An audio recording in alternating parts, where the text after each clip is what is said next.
verný Slovenskej republike. Som pripravený brániť slobodu, nezávislosť, zvrchovanosť, územnú celistvosť Slovenskej republiky a nedotknuteľnosť jej hraníc. Na to som pripravený vynaložiť všetky svoje sily a schopnosti a nasadiť aj svoj život.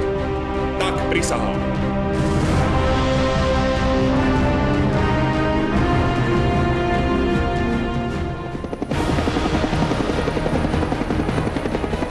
Naši vojaci musia doslova vyjednávať s opozičnými silami.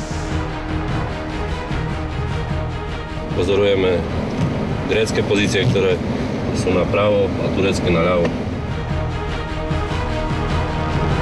My na pohorí Tródoza. Kopce sú tu, dosahujú 2000 metrov a tie prevýšenia s tými strojmi to nie je špás. Sme pripravení 24 hodín denne zasahovať. Násilie sa to ako nepoužíva, ani hrozba sa tu neukazuje.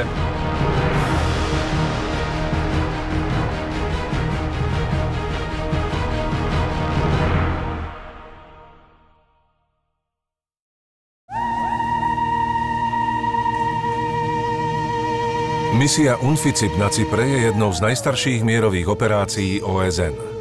Trvá nepretržite od roku 1964 a na začiatku mala zabrániť obnoveniu bojov medzi cyperskými Grékmi a Turkami.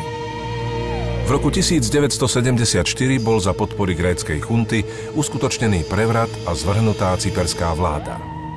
To viedlo k vojenskej invázii tureckých ozbrojených síl, ktoré obsadili 37% územia na severe ostrova. V snahe zabrániť bojom bol rozšírený mandát síl OSN, vrátane dozoru nad zastavením paľby a udržiavania nárazníkového pásma medzi znepriateľenými silami. Ostrov bol tak rozdelený na dve časti: Cyperskú republiku a Severocyperskú Tureckú republiku. Skoro 200 slovenských vojakov pôsobia v tejto misii od roku 2001. Slovenská republika prebrala zodpovednosť za 4. sektor nárazníkovej zóny. Je to prvýkrát v histórii, čo Slovensko velí niektorému sektoru mierovej misie.